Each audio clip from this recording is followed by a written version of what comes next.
Boa noite para todo mundo que está chegando aqui para mais um Fórum Entrevista. Hoje a gente está com um convidado mais que especial. Ele que é formado em Engenharia Civil pela PUC do Rio de Janeiro, estudou Economia na Universidade de San Diego, é autor de mais de 10 livros, foi eleito, né, pela revista Investidor Institucional como um dos 3 melhores economistas do Brasil e ainda é dramaturgo. Então, eu queria dar aqui as boas-vindas no nosso canal para o Eduardo Moreira. Cadê ele? Está por aí? Olá, Ingrid, tudo bem? Boa Que noite. coisa! Essa do dramaturgo eu não sabia. Eu Você soube não hoje. sabia? Poxa, eu acho É que essa sensacional. semana eu tive uma conversa, eu não lembro com quem foi essa semana, numa entrevista que eu participei, e aí começou lembro, com a Carla Gimenez, a minha amiga lá do El País, né? E aí, a mas dramaturgo, eu não sabia que você era, etc. E aí eu contei para ela a história, eu me formei como roteirista pela New York Film Academy em 2014, porque eu sou casado com uma atriz, né? E escrevo livros, alguns deles são romances, eu sempre tive essa vontade de escrever roteiros. E aí a gente fez uma peça juntos, chama Branca de Neve Zangado, ficou no Frei Caneca vários meses, está na internet, no YouTube, eu botei a peça, está aberta para todo mundo que tiver filho, assim, quiser assistir, é um musical, eu escrevi as músicas, quem musicou elas, né, colocou a melodia foi o Renato Bellini, que foi o diretor musical, mas é uma peça linda, assim, que fala sobre preconceito, sobre um monte de coisa, chama Branca de Neve Zangado, um musical infantil, super legal. Ah, que bacana. Fica aí a dica para todo mundo assistir. E a gente, com esse Brasil do jeito que está, tem muito assunto para um roteiro, né?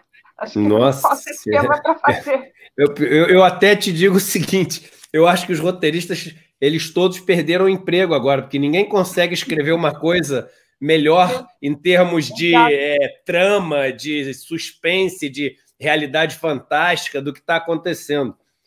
Então, assim, você pega o cara que você começa a puxar o fio, o cara conhece o outro que roubou aquele, que matou o outro, que tem um negócio falso que foi conseguido com a empresa que é de fachada, sabe? E no final todo mundo se encaixa, volta para o primeiro, né? Então é impressionante. Escrevi, fiz um post no outro dia falando os roteiristas de Hollywood, eles devem estar desesperados para fazer alguma coisa que surpreenda agora, né?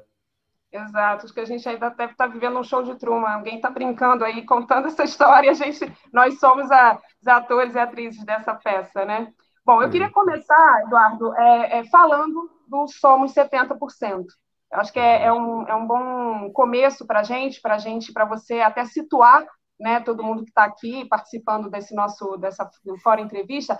Como que está hoje o Somos 70%? Quais que são os pontos em comum que norteiam as ações dessa frente? E eu queria trazer uma pergunta também do Marco Antônio Tavares, que ele pergunta o seguinte: existe frente ampla sem que todos nela sejam a favor do impeachment? Então, como é que é isso? Como é que você está conseguindo articular É tantos ótima interesses pergunta. diferentes? A maneira de eu articular tantos interesses diferentes é não articular nada, porque o Somos 70% ele resolveu ser só uma constatação matemática.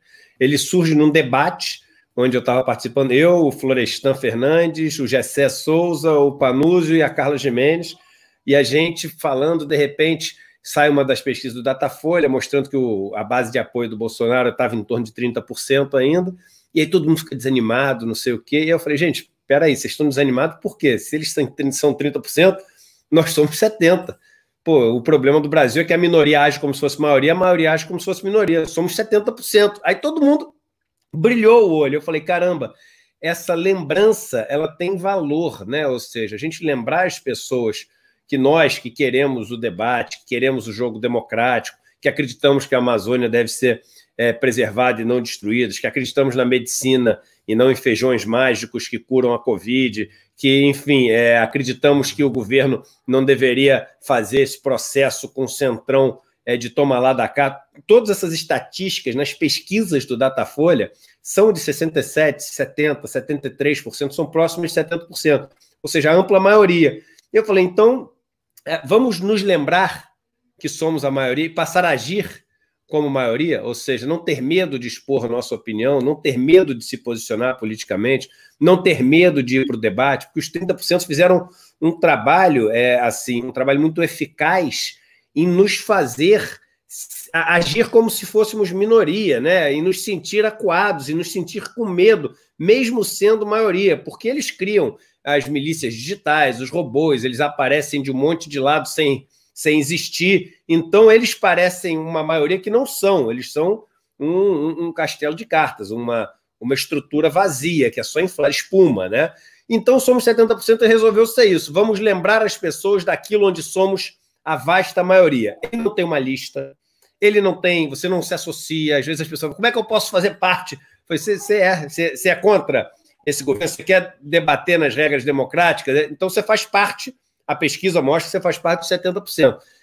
Parece pouco, Ingrid, mas é muito poderoso isso, porque você vai ver várias pessoas que nunca tinham se posicionado politicamente, pessoas que não fazem parte de nenhum desses movimentos, porque não querem entrar em listas, e aí, eu estou na mesma lista do, sei lá, do Lula, então não quero, do Moro, então também não quero, desse não quero. Esse negócio, essas pessoas todas falam assim, somos 70%. Por quê? Porque é o seguinte, eu quero só me posicionar, e é importante isso, e eu não estou tirando valor de outros movimentos que são muito importantes, que têm listas, que têm rostos.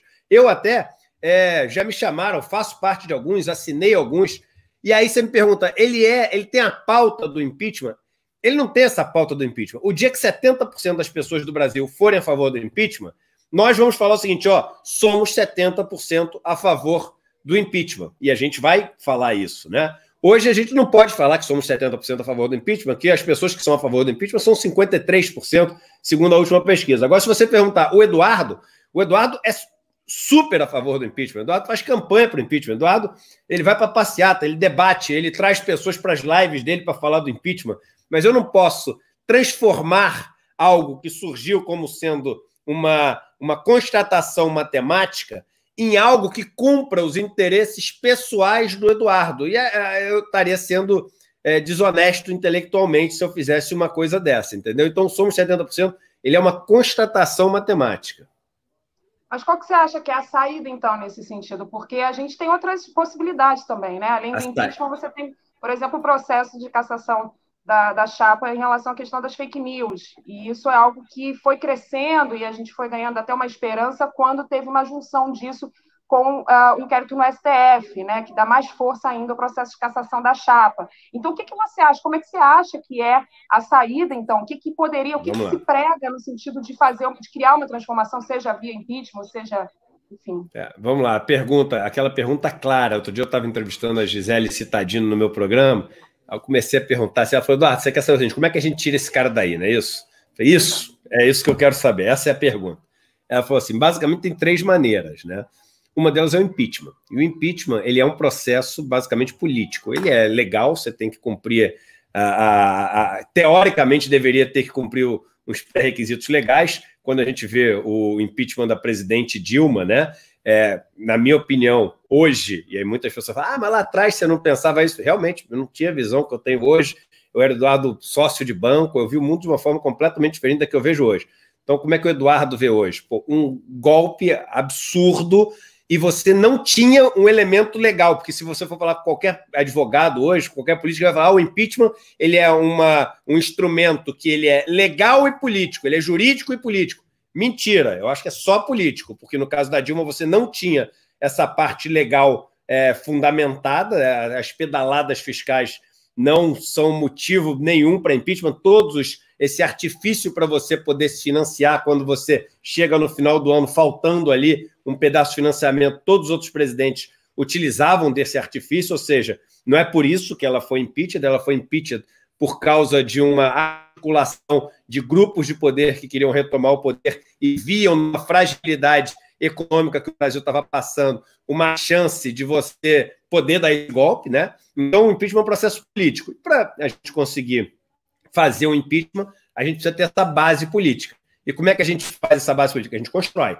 Então é isso. Deveríamos, se quisermos tirar o Bolsonaro através do impeachment, temos que construir uma base política para isso. E como é que se constrói base política? Se constrói base política com pressão das ruas, se constrói base política com articulação em Brasília, articulação política, com conversa, com, enfim, entre o jogo político. Jogo político é jogo político, que a gente sabe que tem 100 frentes diferentes para você atuar no jogo político. Uma das mais fortes dessas são as manifestações populares. Então, a base popular é muito importante para fazer com que o processo político aconteça. É a mais importante? É uma das importantes. Por exemplo, o apoio do setor financeiro e econômico, a gente sabe que é extremamente importante nesse processo político, né? Não adianta você ter 60%, 70% da população querendo impeachment e ter todo o sistema financeiro fechado com Guedes. Guedes e Bolsonaro são um plano de governo só, enganam-se aqueles que acham, eu não gosto do Bolsonaro, mas gosto do Guedes, eu não gosto de Guedes, mas gosto do Bolsonaro. É a mesma coisa, são duas faces de uma mesmíssima moeda. E enquanto a gente tiver o sistema que tem o poder econômico e financeiro desse país, do Brasil, fechados com Guedes, fica difícil a gente ter o poder político para isso. Existem boas notícias, né, para o processo de impeachment, que vem de mais notícias para o Brasil recentemente, nesse aspecto do apoio financeiro, do setor financeiro, porque o mundo inteiro está tirando dinheiro do Brasil. Né? Nessa semana teve 29 fundos de investimento que administram juntos quase 20 trilhões de dólares, 10 vezes o PIB brasileiro, falaram o seguinte, se Bolsonaro continuar com essa questão de desmatamento da Amazônia, desrespeito das minorias, dos povos tradicionais, a gente vai tirar o dinheiro do Brasil. Aí essa turma mexeu no bolso, eles começam mas aí, você deve estar vendo hoje um monte de jornal falando, o Salles está com os dias contados, porque começou a secar investimento e etc. Então, se o Bolsonaro perder o apoio dessa elite econômica do Brasil, isso fragiliza muito o governo Bolsonaro para um processo de impeachment, porque essa turma tem um poder político muito grande, a turma do poder econômico. Só vê os latifundiários, eles são menos de 1% da população brasileira, tem 300 pessoas na bancada do agronegócio no parlamento. Então, esse é um jeito. O outro jeito é a cassação da chapa no TSE. E aí eu fiz essa pergunta essa semana, numa live que eu tive no meu canal, e o ponto é o seguinte, é difícil, a gente tem que tentar, e assim, existem boas chances nos processos que ainda não foram arquivados, que foram os deixados por último, e é algo que tem que ser rápido. O rito é um rito rápido, porque o rito no TSE, se não for rápido, você não consegue dar efetividade, não tem sentido você ter um TSE. Se você for julgar o negócio daqui a 10 anos, e um mandato demora 4 anos, não teria sentido ter esses julgamentos. Então, eles, em tese, são julgamentos de natureza rápida. Então, a gente deve saber isso ao longo dos próximos poucos meses aí. O que foi falado na live é que se não tivesse essa operação, que foi uma operação ali permitida, orientada, mandada pelo Alexandre de Moraes, e as provas que vão ser colhidas vão poder ser utilizadas pelo TSE, a chance era zero desse negócio prosperar. Agora, como você tem essas eventuais provas surgindo nesse processo de investigação, existe sim alguma chance, né? Aí vem aquela história, mas você tem que provar que o que você modificou em termos de número de votos com os atos errados é maior do que a diferença de votos entre Bolsonaro e Haddad. E isso é uma parte difícil dessa equação. Tanto que no caso dos outdoors, por exemplo, foi exatamente essa alegação, tipo, não foi relevante a mudança. Aí até uma pergunta que eu fiz para a advogada foi o seguinte, olha só, mas e aí? Não foi relevante, mas então ficou por isso mesmo? O cara não tem uma multa? O cara não tem que pagar nada? Se não foi relevante, então pode. Então, assim, você matou 20 pessoas, mas a diferença foi de 5 milhões. Então matou as 20 pessoas, pode ir para casa. Não é possível. O cara tem que pagar algum preço por ter cometido um ato ilícito. Ela concordou 100% comigo, mas esse negócio é meio absurdo assim mesmo. Então tem o TSE, que é a segunda possibilidade que você tem. E a terceira possibilidade é o Bolsonaro ter cometido um crime comum. E vários advogados dizem que ele já cometeu vários crimes comuns, como, por exemplo, incitar e estimular essas manifestações antidemocráticas no exercício do cargo, etc. Mas aí você precisa do Aras, né? Essa denúncia tem que vir da Procuradoria-Geral. E o Aras parece um cara super fechado com Bolsonaro. Então, são as 3 maneiras da gente tirar Bolsonaro do cargo. Eu acho que a gente tem que tentar pressionar pelas 3, se articular pelas 3 e, ao mesmo tempo, ir tentando apagar incêndio. Ou seja, o que é tentando apagar incêndio? Tentar acabar com essas maluquices que o Salles está fazendo, trazendo a opinião pública para ver o que ele está fazendo, trazendo o mundo inteiro para ver as barbaridades que ele está fazendo, como a gente fez com o Weintraub, como a gente tem que fazer em relação a Damares, como a gente tem que fazer em relação a Ernesto Araújo, como a gente tem que fazer em relação à turma toda do governo. Eu acho que essa nossa luta é uma luta paralela, ou seja, conter danos e tentar, o mais rápido possível, tirar esse cara daí. Bom, e ainda tem também a possibilidade do Queiroz aí, né, e o próprio ACF, que são... A gente ainda não sabe o que vai acontecer, bem lembrado. Mas dá esperança também que possa ser extraído algo disso. Bom, você falou, e eu acho que a gente vai explorar isso muito hoje, essa questão da relação que a economia tem, que o Paulo Guedes tem, em relação à nossa luta, que tem que ser uma luta também contra o Guedes, né? O Lula fala muito isso também, enfim, tem vários líderes hoje da esquerda que falam isso. Não adianta tirar o Bolsonaro, mas a política do Guedes continuar, né? Uma delas, e que tem ganhado bastante corpo, é a questão das privatizações. A gente teve na semana passada, né, o projeto de lei que foi aprovado no Senado, que altera a regulamentação do saneamento básico no Brasil. Isso trocando aqui, a gente pode falar que é a privatização da água no Brasil. Então, é um tema seríssimo, eu acho que tem sido pouco discutido, inclusive, nos setores de esquerda, pelo que eu tenho acompanhado. Só o PT votou 100% contra, né? Os partidos de centro-esquerda, muitos abriram a votação, o próprio Cid Gomes apoiou esse projeto. Então, eu acho que é um tema seríssimo para a gente tratar aqui, porque, na verdade, é o que abre a porteira, inclusive, para as outras privatizações que estão sendo, né, já estão em curso por aí. E eu queria que você falasse um pouco disso, porque, afinal de contas, a gente está indo na contramão do mundo. A gente tem tem exemplos, inúmeros exemplos, mais de 200 situações em que o Estado reestatizou o sistema de controle, de gestão da água, por conta de não ter dado certo com as privatizações. A gente pode lembrar o exemplo de Cochabamba, né, que é um exemplo bastante simbólico e que mostra exatamente isso, a guerra pela água. Então, no momento em que a gente está vivendo, esse tema é bastante caro para mim, porque eu estudei bastante, dei aula sobre isso na Costa Rica. A Costa Rica é um país que tem uma relação muito intrínseca com os Estados Unidos, econômica, e eles vivem esse problema, apesar de não terem um problema do ponto de vista do recurso, mas da distribuição da água. Então, a gente falou bastante sobre a questão dos conflitos da água pelo mundo, isso só tende a aumentar. A água hoje, né, e caminha a ser cada vez mais para ser a commodity mais cara do mundo, e não é à toa, a gente está falando aqui de um lobby que está aí muito claro, né, da Coca-Cola, e a Coca-Cola não esconde, a gente vai acompanhando, historicamente a Coca-Cola tem feito um trabalho de buscar os aquíferos em diversos lugares do mundo, eles estão de olho na água doce no Brasil. Então, eu queria que você falasse um pouco sobre isso, porque é um tema gravíssimo, né?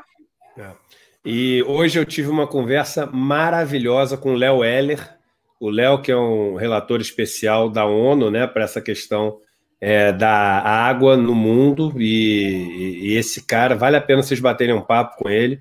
Ele é incrível, incrível, incrível, entende muito desse setor, e na conversa hoje a gente passou pelo que foi aprovado, eu entendi o que foi aprovado semana passada, e você está certa, o que foi aprovado na semana passada é quase que um convite irrecusável para que a maior parte das prefeituras do Brasil sejam obrigadas a privatizar o saneamento, né? E algumas não vão conseguir privatizar porque não vão ter interessados, porque vai ser aquela situação que é o osso mesmo, né? E aí vai ficar para o Estado. Então, aquela história de que, tipo assim, o que é bom vai ficar na mão do setor privado para eles poderem lucrar em cima, e o que é difícil, o que é custoso, vai ficar na mão do Estado para todo mundo dividir. Mais uma vez acontece. Mas vamos só entender uma coisa, gente. Vamos discutir conceitualmente essa história de privatização. O que a gente acha que deveria ser privado e o que deveria ser público, né? Imaginando que a gente vive dentro de um sistema capitalista. O que eu penso é o seguinte: algumas coisas deveriam estar disponíveis para todo mundo. Todas as pessoas deveriam ter acesso a alguns tipos de bens e serviços. Por exemplo, eu, Eduardo, acho que todas as pessoas, independente do quanto ganham, do que fazem, de onde moram, deveriam ter acesso à educação. Todas as pessoas deveriam ter acesso a um sistema de saúde que permitissem que elas fossem protegidas ou cuidadas quando elas estivessem passando por algum momento de dificuldade. Algumas pessoas não defendem isso, não acham que todas as pessoas deveriam ter acesso à educação, à saúde, etc. Agora, a água. Ingrid, você consegue imaginar alguém que fala o seguinte, olha, eu não acho que todas as pessoas deveriam ter acesso à água. Eu não consigo imaginar ninguém que pense isso, até porque somos 70%, a brincadeira, somos 70%, formados de água, né? Então, sem água a gente não consegue viver mais do que alguns dias. Se algo é privado, com certeza, algumas pessoas não vão ter acesso àquilo. Por quê? Porque se algo é privado, aquilo vai ser vendido. E se aquilo vai ser vendido, você precisa ter dinheiro para comprar aquilo. E nem todas as pessoas têm dinheiro. Em alguns países, esse número de pessoas que não têm dinheiro é muito grande, em outros países, esse número é menor, né? Então, vamos lá. Quando é do Estado, não quer dizer que todos têm direito àquilo. Quer dizer que existe a possibilidade, se o Estado funcionar de uma maneira adequada, que todos tenham direito àquilo que o Estado pode impor. O Estado é o único que pode impor qualquer coisa. Ele tem o monopólio da imposição de medidas, de leis, de impostos. Aliás, imposto se chama imposto porque é uma coisa que é imposta pelo governo, porque senão tinha outro nome. Então, quando você leva água para privatização, você vai oferecer a água para as mesmas pessoas que consomem água hoje. Vem comigo, Ingrid, para entender, para todo mundo entender aqui. O custo de você levar a água vai ser muito parecido, porque você vai ter que ter tubulação, vai ter que ter o controle, vai ter que ter manutenção, o mesmo que é hoje, né? As pessoas que vão comprar a água, ao invés de ter o seu custo, quando algo é do Estado, dividido entre todos, da maneira como o Estado acredita ser a melhor maneira possível, ou seja, o Estado pode querer fazer o seguinte, o mais rico subsidia parcialmente o mais pobre. Então, parte da água, por exemplo, do mais pobre, pode ser paga pelo mais rico. Ele tem o poder de poder fazer isso. Quando é privada, não vai ter esse negócio. Então, o mais pobre ele vai ter que pagar sozinho a água que ele tem, que vai ter os mesmos custos para poder ser oferecida, só que agora tem a figura do lucro. Quando é do Estado, não tem lucro. Agora tem que sobrar lucro para o cara que é o acionista, e não é pouco lucro que tem que sobrar. Então, ele assumindo sozinho o lucro, que antes era compartilhado por todos, e ainda tendo que fazer sobrar lucro, só tem um jeito. Só tem um jeito. O cara vai ter que piorar a qualidade do serviço, pagar menos para as pessoas que trabalham e vender por mais caro. Pode ser que ele resolva, ao invés de fazer os 3, fazer um ou outro, mas aí ele vai ter que fazer um negócio super agudo. Ou seja, eu vou ter que aumentar 200% o preço da água. Pode ser que faça. Normalmente eles fazem os 3. Eles fazem os 3. A qualidade piora, as pessoas que trabalham nessas empresas passam a ganhar muito menos e o preço do produto final aumenta muito. Então, você não pode fazer isso com a água. E ainda mais no Brasil, que é um dos maiores tesouros que a gente tem, um dos países que mais tem desse bem, que é super escasso, como você falou. E aí eu só queria contar a historinha, como é que funciona para as pessoas entenderem, que aí não vale só para a água, Ingrid, vale para tudo. Como é que funciona o nosso sistema capitalista? Funciona da seguinte maneira. O Estado, que é aquele que, em tese, representa todos nós, ele chega e tem que construir algo. Esse algo, vamos falar aqui, que é a infraestrutura que a nação utiliza para poder viver com qualidade. Então, por exemplo, estradas, pontes, rede de luz, rede de água, esgoto, etc. Aí o Estado tem que construir. Quando o Estado vai construir, ele chega e fala o seguinte, olha, eu tenho que construir isso, mas eu não tenho dinheiro. Aí os mais ricos chegam e falam o seguinte, não tem problema, eu te empresto o dinheiro para você construir. Aí o Estado, opa, beleza. Aí pega o dinheiro dele e constrói. Só que quando ele vai construir, como esse cara que empresta o dinheiro, ele tem um enorme poder político e tem também o poder financeiro de ser ele que empresta o dinheiro, ele chega para o Estado e fala o seguinte, só que você só vai construir até a porta da minha casa. Então o Estado vai e constrói a luz, a rede de luz, que vai até a casa do rico, mas não vai até a casa do pobre. Ele constrói a rede de água e esgoto que vai até a casa do rico, mas não vai até a casa do pobre. Aí, olha que curioso, aí o Estado tem que pagar essa dívida de volta. Só que o Estado paga essa dívida de volta com juros para esse cara.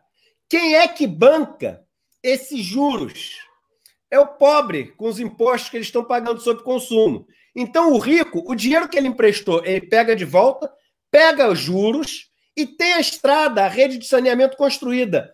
Ou seja, ele ganha dinheiro, porque se ele recebe o dinheiro mais juros, ele ganha dinheiro para ter a sua rede de esgoto, para ter a sua luz, para ter a sua estrada, para ter tudo até a porta da sua casa.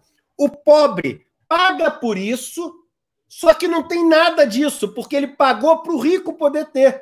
Aí, quando o rico tem, com o dinheiro do pobre, tudo isso, e ganhando dinheiro sem gastar um tostão, ele olha para o pobre que não tem nada disso e fala assim, você não tem nada disso? Eu posso te ajudar. Como? Montando uma empresa para te oferecer esse negócio. Aí o rico vai para montar essa empresa, pega dinheiro emprestado no governo, no BNDES, nos bancos públicos, com uma taxa subsidiada. Aí o Estado dá o dinheiro para o cara mais rico, ofereceu o serviço para o cara mais pobre, que não tem, porque ele já roubou esse dinheiro do mais pobre construindo as coisas só para... Ou seja, ele criou o problema para vender a solução. Aí o mais pobre compra esse serviço do mais rico, com dinheiro do mais pobre, ele paga a dívida que ele tem no banco público e, sem usar dinheiro nenhum de novo, lucra tudo de novo em cima do problema do mais pobre. Então é isso que é o modelo capitalista, é isso que é feito quando as classes mais ricas sequestram esse poder que o Estado tem de controlar os fluxos e as decisões. E a gente está vendo exatamente isso agora. No lugar mais pobre não chega água, no lugar mais rico chega.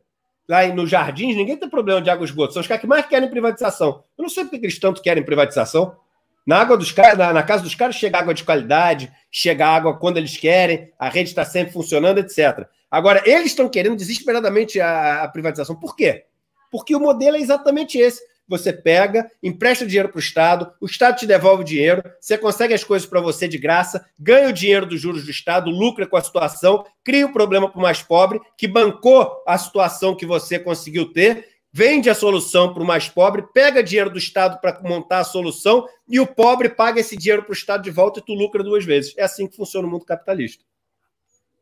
Exato, mas eu queria que você, até para criar, eu acho importante que a gente crie uma narrativa, né, até de defesa disso, porque existe, do outro lado, uma defesa de que isso melhoraria a gestão, né, o sistema como um todo, afinal de contas, esse é um problema também, né, é um problema quando na gestão do Estado há deficiências, naturalmente a gente sabe que a solução jamais é a privatização, mas, por outro lado, existe a necessidade de melhorias, né, no sistema como um todo, e nas políticas públicas, na aplicação dessas políticas públicas. Então, o que você diria nesse sentido? Assim, como resolver o problema sem privatizar? Em primeiro lugar, é o seguinte, empresa privada tem um monte de problema. Das 7 empresas que têm maior número das 10 empresas que têm maior número de reclamações do Brasil, 7 são privadas, as 7 foram privatizadas. Tá? Eu vou repetir. Das 10 empresas que têm mais reclamações no Brasil, 7 são privadas e privatizadas. Então, essa é a primeira coisa. Segundo, as pessoas não podem confundir inovação tecnológica com benefícios da privatização. Então, você sempre vai ver as pessoas falando assim, não, porque a telefonia é um ótimo exemplo de como a nossa vida melhora. Eu lembro que antigamente a gente alugava telefone, e é verdade, a gente tinha esse negócio de alugar telefone, era uma fortuna, uma linha, etc.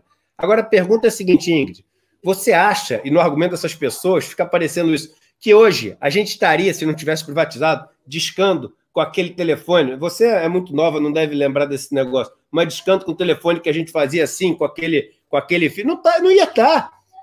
90% dessa mudança que a gente teve não foi por causa da privatização, gente. Foi por causa da inovação tecnológica. Se tivesse privatizado ou não tivesse privatizado, independente de estar mais evoluído ou não evoluído, você ia estar usando o celular que você está usando, você ia estar com o iPhone na mão, iPhone 10, iPhone 11, você ia estar com 4G também, que nem você tem hoje. Tudo isso ia estar igual, entendeu? Talvez não tivessem tantos números, talvez não fosse tão rápido, mas talvez também você não tivesse esse serviço de péssima qualidade, porque entre as empresas que eu falei agora que tem maior número de reclamação, quase metade delas são de telefonia, empresas que são privadas. Então, esse é o primeiro ponto. O segundo ponto que as pessoas têm que ter na cabeça que é o seguinte: não existem só duas opções. Ter um Estado que faz a gestão errada do negócio e ter privatizado. Existe uma opção, parece óbvia, mas que as pessoas têm que lembrar, que é o seguinte: um Estado fazendo uma boa gestão da história. Ah, isso é impossível. Você sabe quem compra boa parte das estatais que são privatizadas no Brasil, Ingrid? São estatais de outros países. Então, na verdade, a empresa continua estatal, só que não é mais do nosso Estado. Então, a gente vende nossas empresas de energia, a gente vende a nossa empresa de telefonia, a gente vende nossas empresas de vários setores que eram do Estado para outras estatais de outros países. Ah, mas países enormes. Para a estatal de Portugal. Portugal é um país enorme, uma potência econômica, tecnológica, etc. Não é uma potência tecnológica, não é uma potência econômica, não é nada disso. Mas eles, com estatais deles, compram estatais aqui no Brasil. Por quê? Porque dá para fazer uma boa gestão. E hoje dá mais do que nunca. Porque hoje você tem processos muito mais automatizados, você tem sistemas que tomam conta de muito mais coisa do que antes, esse negócio de SAP, esses modelos todos que você tem de gerenciamento de contas, de CRM, e etc. Você tem muito mais ferramenta, instrumento para fazer isso. E dá para fazer. Veja, por exemplo, a Polícia Federal no Brasil, antigamente, como é que eram aqueles caras, que eram os agentes. Vai ver a turma que é a gente hoje, toda equipada, é uma estatal que você tem. Né? Vai ver a empresa, por exemplo, o Correios, que todo mundo, não sei o quê, nos últimos 2 anos estão destruindo os Correios para vender. Mas se você for olhar os Correios de 20 anos atrás e os Correios de 2 anos atrás, putz, uma super evolução e um monte de processo, dá para evoluir muito mais. Mas você tem uma super evolução e não foi privatizado. Por quê? A tecnologia mudou, a forma de fazer as coisas mudaram, né? As ferramentas e os instrumentos mudaram. Então, eu acho que a gente deveria ter um grande programa de geração de eficiência das nossas estatais. Isso é possível, a gente já fez muito isso. O governo fez isso até na estrutura do governo. Se você for olhar, por exemplo, as escolas públicas, o SUS, veja quantos atendimentos hospitalares eram feitos em 2000, quantos eram feitos em 2015, né? Vejam quantas pessoas estavam matriculadas no ensino básico, fundamental e superior em 2002 e quantas estavam matriculadas em 2015. E você tem, assim, ganhos de produtividade enormes com assim, o mesmo corpo atendendo, o mesmo número de funcionários, com o mesmo número de pessoas. Por quê? Porque você conseguiu incorporar novidades tecnológicas, incorporar melhores processos, treinar melhor as pessoas. Então, dá para fazer um Estado mais eficiente. Agora, você tem que fazer uma escolha. Você quer fazer um Estado mais eficiente ou você quer que alguns grupos, cujo único interesse é lucro, tomem conta disso que todas as pessoas deveriam ter acesso, né? A não ser que alguém aqui ainda acredite nessa história de propósito. Propósito da empresa de telefonia privatizada. Conectar o mundo. Tu acha que realmente é esse o propósito dos caras? É conectar o mundo. Você acha que o propósito da Vale é, sei lá, fazer o planeta verde? Vocês acham que é esse o propósito da Vale? Não é. O propósito dessas empresas é só um. É lucrar o máximo possível. À custa de quê? À custa do que for possível, preciso e muitas vezes até daquilo que não seria permitido desde que tenhamos bons advogados e a conta feche no Excel, né? Então, assim, eu acho que tem certos setores que a gente não deveria privatizar em hipótese nenhuma, principalmente as pessoas mais pobres, né? Porque, quando a gente fala isso, é importante a pessoa ter essa noção, porque se a gente convencer só as pessoas mais pobres, pronto, convencemos 80% da população brasileira. Tem uma massa crítica que a gente precisa. Então, para as pessoas mais pobres saberem o seguinte, olha só, se você mora numa região que o Tasso Gereissati falou, não, porque no sertão, não sei o quê. Quando eu fui discutir a reforma da Previdência, ele também, não, porque a reforma da Previdência, o senhor que não sei o quê, não se aposenta, piorou para todo mundo a reforma da Previdência. Para todo mundo. Agora o Tasso Gereissati, quem não recebe água, é um absurdo. Só para te avisar o seguinte, se você é pobre e não chega água na sua região, eu vou te explicar, não chega água na sua região, por quê? Porque sempre foi uma região que não foi de interesse das pessoas mais ricas. É mais caro levar água aí. Se você mora numa favela, as vielas onde você tem que passar os tubos é muito complicado. Você fazer a distribuição numa área que é densamente ocupada é muito complicado, é mais caro. Se você mora nas profundezas do Brasil, em zonas rurais, é caro pra caramba fazer a água, o esgoto chegar aí. As fossas céticas de vários estágios são super caras. Então não chega até aí porque é caro. É caro. E vocês têm um potencial de pagar muito menor do que as pessoas mais ricas. Então, as empresas privadas, elas não vão levar água e não vão recolher esgoto das pessoas que moram em situação de vulnerabilidade ou em situação de pobreza no Brasil. Elas não vão. E aí vai sobrar, sabe, na mão de quem? Do Estado. Mas do Estado já está. Só que o Estado vai ter menos dinheiro, porque aquilo que o rico paga, que poderia ser utilizado como receita para bancar o que você tem, não vai ter mais. Não vai ter mais. Porque tudo isso que dá dinheiro, que é o lugar que é fácil chegar, que já chega a tubulação, que o cara já tem o controle, que o cara pode pagar porque ele não atrasa nenhuma conta e não sei o quê. Esse aí é o que vai ficar com a empresa privada. Esse é o que vai ficar com a empresa privada. Então não vai melhorar a vida de ninguém que é mais pobre, essa privatização. Vai piorar a vida de quem é mais pobre. Vai piorar a vida de quem é mais pobre.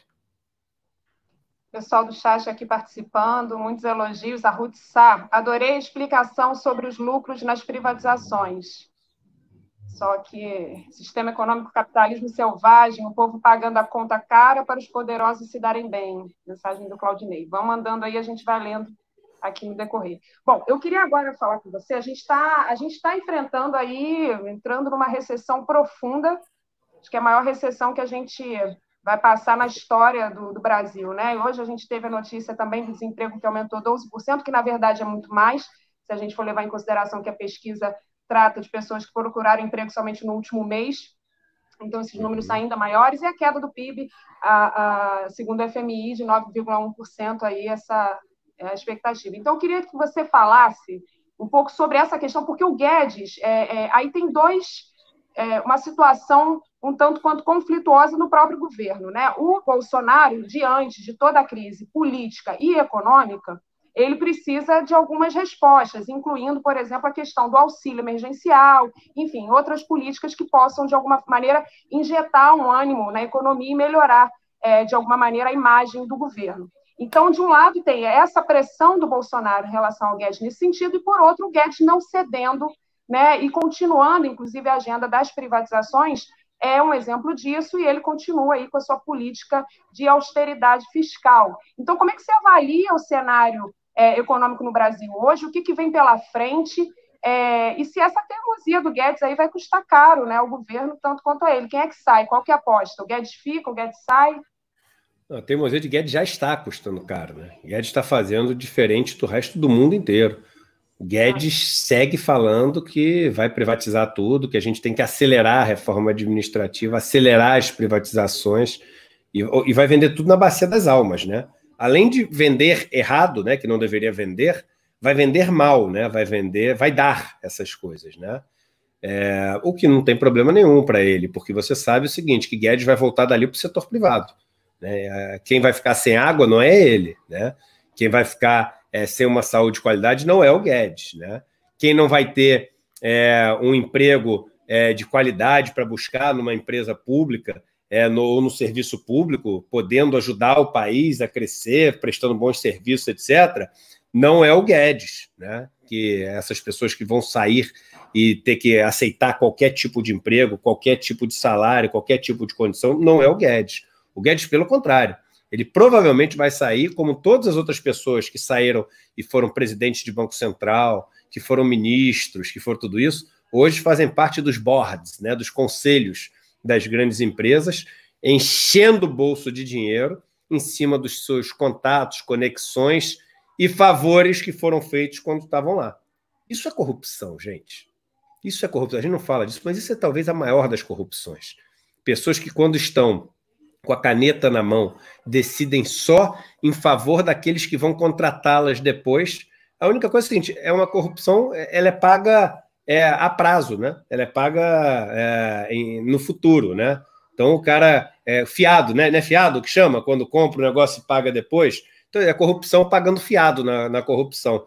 Porque quando você pode ter certeza que essas pessoas que estão decidindo agora essas leis que permitem ao Banco Central poder comprar os títulos podres dos bancos, né? Que vão decidir quais títulos vão comprar ou não comprar, que vão decidir quais empresas vão vender, para quem vão vender, como é que vão fazer a lei. Essas pessoas vão estar fazendo parte do board dessas empresas daqui a alguns anos.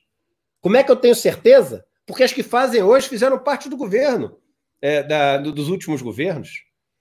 Então, assim, você tem a certeza que o que Guedes está fazendo é um projeto pessoal e que o americano chama de family and friends, da família e dos amigos, né? O que ele está fazendo. Guedes não vai mudar a cabeça dele e a gente precisa de alguém que pense diferente. A riqueza que vai ser produzida vai ser muito menor a partir dessa crise. O mundo está passando por um processo. Hoje, por exemplo, Espanha, hoje divulgou o crescimento do PIB do primeiro tri. Uma queda, Ingrid, de 5,2%. A maior queda que a Espanha tinha tido num trimestre até hoje foi no primeiro trimestre de 2009, logo depois da crise do subprime, foi de 2,6%. Olha só, foi exatamente o dobro da maior já registrada até hoje. Os Estados Unidos, eles tiveram 30 milhões de pessoas perdendo seu emprego em 2 meses. 30 milhões de pessoas perdendo seu emprego em 2 meses. O mundo está indo para uma recessão esse ano, onde a economia global deve encolher entre 7% e 10%. Nunca teve isso. Nunca teve isso. E aí tem uma coisa assim que é super simples das pessoas entenderem. Sabe aquela historinha que o pessoal conta? Não é o bolo, vai dividir o bolo, tem que crescer o bolo, não sei, sempre usa um bolo. Então vamos pegar o bolo de todo mundo, né, que eles usam. O bolo vai ser muito menor agora. Se a gente não dividir o bolo de uma maneira diferente, todo mundo é só pegar o que tinha antes e vai ter muito menos agora. Então, se você tem uma fatia que é 10% do bolo e o bolo é de 10, a sua fatia vale 1. Se o bolo passa a valer 5, a sua fatia vale meio. O que eu quero dizer com isso? Quer dizer o seguinte, se o bolo no Brasil vai ser 10% menor esse ano, e se a gente não mudar nada a forma como a riqueza e a renda são distribuídos no Brasil, a gente vai ter muito mais gente pobre. A gente vai ter muito mais gente passando fome. A gente vai ter muito mais gente quebrando empresa, com empresa quebrada. Por quê? Porque é matemático. É matemático. Não adianta torcer contra algo que é matemático. Só existe uma saída. Se o bolo é menor, só tem uma saída de fazer as pessoas não passarem fome, de fazer as pequenas empresas não quebrarem, de fazer as pessoas não voltarem para a situação de pobreza, que é dividir diferente o bolo. Não tem uma segunda. Não existe uma segunda saída. Porque é um dado da equação, é um fato a questão de que o bolo vai ser menor, a riqueza produzida no Brasil vai ser menor do que era antes. Então, temos que falar de uma distribuição diferente dessa riqueza. Como é que a gente faz isso? Através de reforma tributária, é uma maneira, mas não é a única, como as pessoas imaginam. Através da pensa do Estado maior, através de uma oferta de serviços do Estado maior do que existia antes, através de regras do Estado que obrigam as empresas privadas a cumprirem determinadas ações, determinadas restrições que fazem com que um pedaço do bolo que ficava com ela ficasse com outras pessoas. Então, existem várias maneiras de você dividir o bolo diferente. O fato é que, se esse não for o nosso objetivo, se o objetivo do Guedes, como ele está falando, for o seguinte, não, vamos estimular as empresas a lucrar mais agora, vamos privatizar as chances delas lucrarem. O que ele está falando, Ingrid? Ele está falando para as pessoas perdão, que têm as fatias maiores do bolo, ele está falando para as pessoas o seguinte, cara, é a hora de tu aumentar a tua fatia. O Guedes está estimulando as pessoas que têm as maiores fatias do bolo a aumentarem suas fatias num bolo menor. Vai ser o caos. Não estou sendo um profeta do apocalipse, não. Estou sendo matemático. Vai ser um caos. Exatamente o que você falou, né? Eu acho que ele não tem a menor preocupação se fica ou se sai, mas ele quer garantir que possa fazer terra arrasada, se for o caso, mas que ele possa seguir toda a cartilha ultra neoliberal, né, e principalmente desse mercado especulativo. Então, é isso, a gente precisa estar atento e forte e continuar lutando. Agora, eu queria te perguntar, já que a gente entrou nesse assunto, você foi falando algumas coisas, já dando aí alguma dica do que precisa ser feito, e um tema que foi levantado, já vem sendo discutido há muitos anos, mas que foi levantado bastante durante a pandemia, é a questão da renda básica universal. Eu não estou falando do auxílio, que é uma outra coisa, ele é conjuntural somente para o tempo da pandemia, mas a renda básica universal. Existe já um movimento, né, mundial, um movimento que tem crescido bastante na Europa, com Piketty, Varoufakis, enfim, uma série de nomes aí grandes da política, pensadores, em termos de pensar uma renda básica universal global e que funcione aí, enfim, atemporalmente. Eu queria te perguntar o que você acha sobre isso, porque, assim, para além da pandemia, um outro problema que a gente vai encontrar, e aí tem pesquisas, por exemplo, a Universidade de Harvard fez uma pesquisa interessante sobre isso, em que ela, em relação ao Brasil, ela aponta que mais ou menos quase metade das funções dos trabalhadores hoje no Brasil vão perder os seus cargos, suas funções para robôs. Né? Então, essa é uma realidade que já está batendo na nossa porta e a gente precisa pensar também sobre isso. Eu queria que você falasse sobre a renda básica, o que você acha sobre isso? Ela tem realmente um papel importante? Porque, por outro lado, aqui no Brasil, talvez também tem uma dificuldade da esquerda adotar essa luta, porque essa também é uma bandeira dos neoliberais. Né? Se você vários neoliberais, Friedman, por exemplo, defendia isso, mas de uma outra maneira, porque eles defendiam essa bandeira como forma de, em detrimento disso, a gente diminuir os investimentos sociais, né? Gastos de educação, na saúde, etc. Então, eu queria que você falasse o que você acha sobre isso, se isso é um caminho também. Eu não tenho como entrar na cabeça do Friedman, né? Mas pelo que eu vejo em termos de mundo defendido pelas pessoas que defendem as coisas que Friedman defendia, é que a ideia da renda universal para essa turma é de domesticar os pobres. Ou seja, como é que a gente consegue domesticar os pobres, fazendo com que eles continuem pobres, que eles não se revoltem contra o sistema, que eles não entrem numa situação onde seja questionado o modelo. Tem uma maneira muito barata de você fazer isso. Você pega e oferece uma renda mínima universal, vai estar todo mundo vivendo ali no limiar do caos, mas não vai estar no caos. E se eles estão no limiar do caos, não vai acontecer nada que ameace, né, essa ordem, esse sistema que nos privilegia. Então, essa eu acho que é a ideia. A renda universal para essa turma é uma maneira de domesticar a pobreza. E aí, Ingrid, uma pergunta que eu gosto sempre de fazer é o seguinte, vou começar pelo final. Eu sou a favor, claro, de que existe uma renda universal. Eu termino meu livro Desigualdade falando sobre essa questão que você falou agora, ou seja, na medida que vários... Eu queria que você falasse da economia do desejo, que você fala da economia da necessidade, se isso também é uma forma de passar da economia do desejo para a economia da necessidade. Sim, eu vou falar então da economia do desejo e necessidade também. Mas, então, o que acontece? Como vários cargos vão deixar de existir, as pessoas que o único instrumento, aqueles que não têm capital, os trabalhadores, o único instrumento de negociação que eles tinham era chantagear do lado de cá, falando o seguinte, olha, eu não trabalho então mais para vocês. Nós todos não trabalhamos, as greves, as negociações feitas por sindicatos, por associações, etc. E do outro lado, o cara não sabe fazer nada, o cara não sabe pregar uma cadeira, o cara não sabe plantar um alface, o cara não sabe fazer nada, mas ele é dono do capital. Então ficava aquele cara dono do capital negociando de um lado, porque ele tem o capital, e essa turma negociando do outro, porque sabe gerar riqueza. E no momento que esse cara que é o dono do capital não precisa do outro para poder gerar riqueza, esse cara, ele vai negociar com o quê? Com nada. Ele vai viver de quê se ele não tem capital? De nada. Então, a única maneira dessa pessoa poder sobreviver é com aquilo que ela tem e que ela não sabe que tem, que é aquilo que está nas mãos do Estado. Porque o que está na mão do Estado é aquilo que é de todos nós, um pedacinho de cada um. As pessoas não veem assim, mas é exatamente isso, né? Todos nós somos um pouco donos da Petrobras, da Caixa Econômica, do Banco do Brasil, enfim, das empresas que são do Estado. Então, se essas pessoas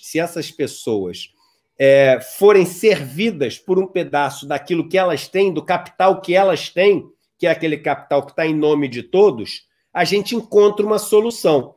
Como mais pessoas vão entrar neste mundo, que é esse mundo de não poder negociar e ficar largada à própria sorte, sem poder ter o capital que elas precisam, então significa que a gente vai ter que ter mais o que a partir de agora? Estado. O Estado, ele tem que ser maior, ele não pode ser menor.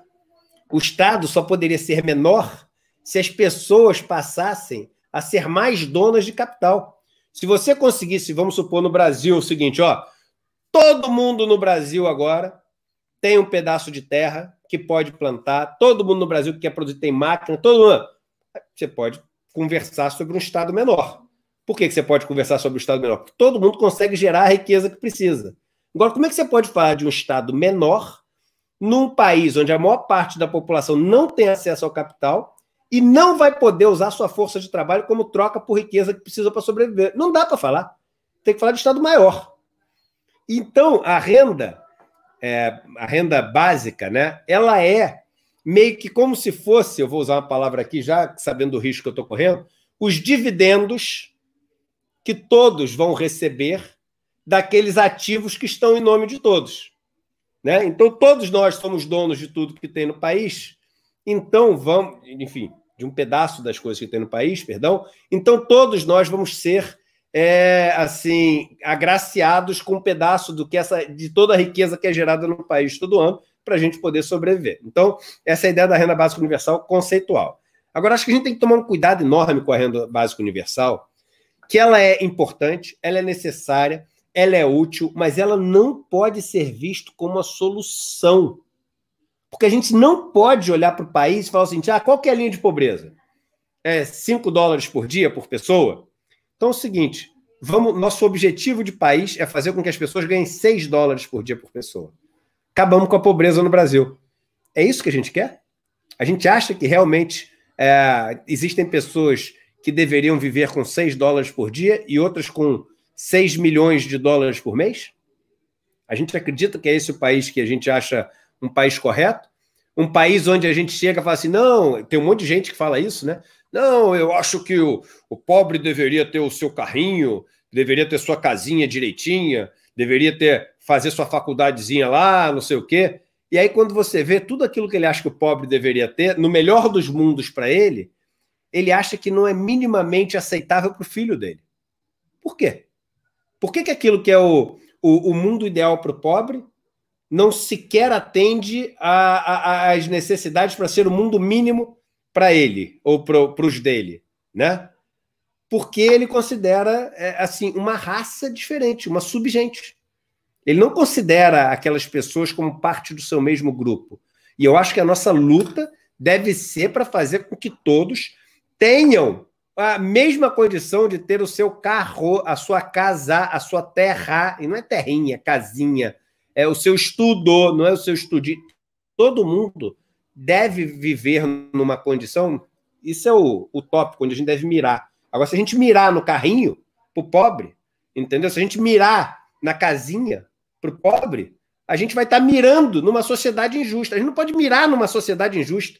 A gente tem que mirar numa sociedade justa e ver o quanto a gente consegue avançar nessa direção. Exato. A Ana Altenfelder, não sei se você quer falar um pouco mais, você acho que já está bem respondido, mas se você acha possível esse capitalismo, um capitalismo consciente, investindo em bem-estar social. Só mandar um beijo aqui para o Ricardo Dabai também, para o Sávio Teodoro. O Zenini está te mandando um abraço, chamando de Mr. M dos banqueiros. Um grande abraço, amigo Dado Moreira. Eu acho o seguinte, Ingrid, enquanto, e o que eu vou falar agora vai parecer um negócio super assim, abstrato, talvez meio, enfim, muito nas nuvens demais, mas essa mudança, o tal do capitalismo consciente, só vai existir quando as pessoas tiverem uma evolução de dentro, e aí você pode chamar de espiritual, do que você quiser, que faça com que elas consigam ver a dor do próximo, sentir a dor do próximo e querer partilhar com o próximo. Porque, enquanto não tiver essa mudança de dentro, acreditar que as pessoas vão correr atrás desse capitalismo bonzinho, não vão. Não vão, gente. Não é mudando uma frase de propósito de uma empresa que você muda o propósito de uma empresa. Não é colocando lá que a mineradora é a empresa que cuida do meio ambiente. Ah, qual é o seu propósito? Tem um banco, né? Sei lá, Itaú, Bradesco, qualquer um desses aí. Qual o seu propósito?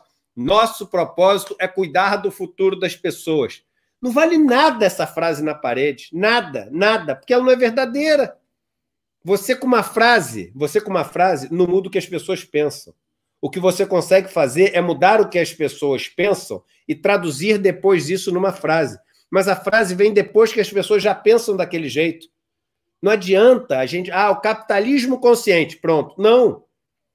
Porque as pessoas não têm essa consciência que o capitalismo consciente exige.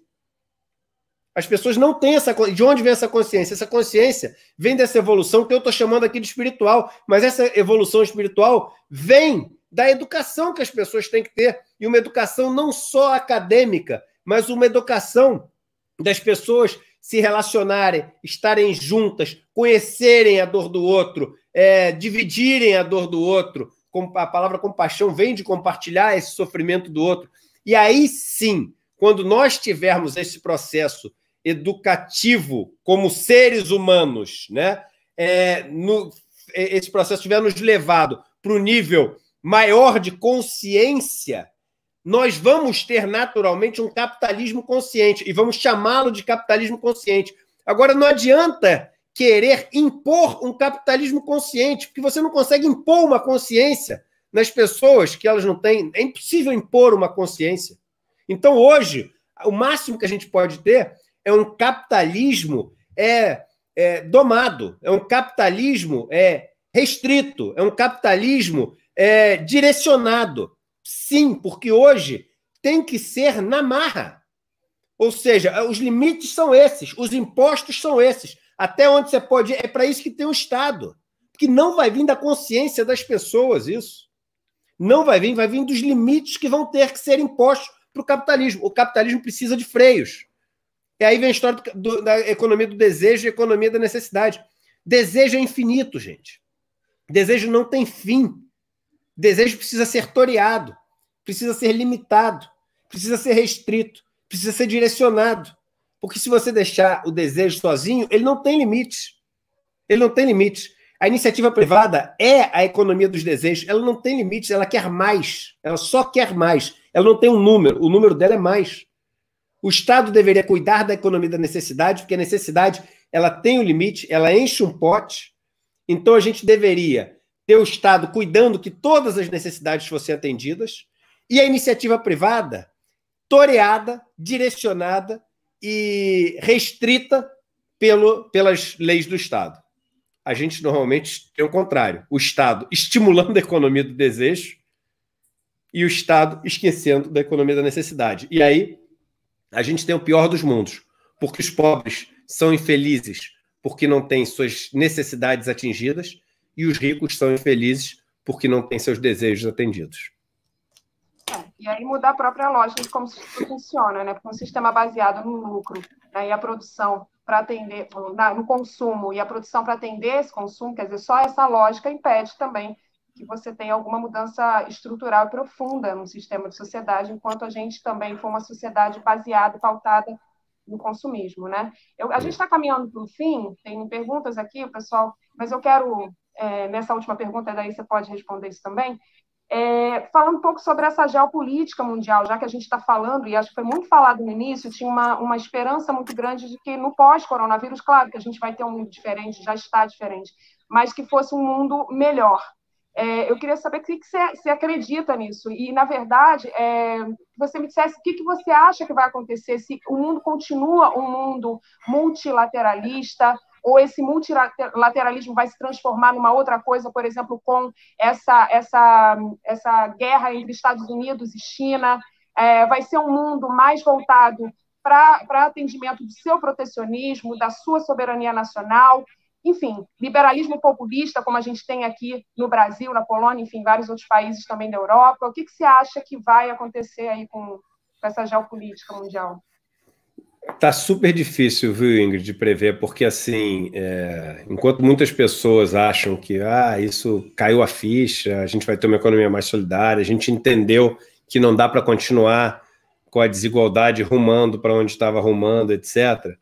A gente tem um ambiente que é um ambiente propício para iniciativas autoritárias, iniciativas antidemocráticas, etc., prosperarem, né? Só a gente olhar para a história e só olhar para o momento presente. Nunca, num prazo tão curto assim, você teve tantas, na nossa história recente, nas últimas décadas, você teve tantas atitudes autoritárias de governos como você teve nos últimos 3 meses no mundo. Então, vários governos se aproveitando dessa crise para vir com medidas super autoritárias e antidemocráticas. Então, eu acho que sim, o mundo vai aprofundar essa questão das medidas protecionistas, vai aprofundar essa questão de relações, ao invés de multilaterais, de relações bilaterais, de relações mais restritas e restritivas, né? Eu acho que essa guerra de Estados Unidos e China ela é um fato, independente de ser Biden ou Trump, você vai continuar tendo essa guerra, né? E acho que o mundo está jogando assim a Rússia cada vez mais para um alinhamento muito grande com a China, e aí você tem uma questão da Rússia ter um poderio militar muito grande e a China um poderio econômico muito grande, então esse bloco é um bloco que ganha muito poder, e a China, ao longo dessa última década, fez o mundo inteiro ficar dependente das compras da China.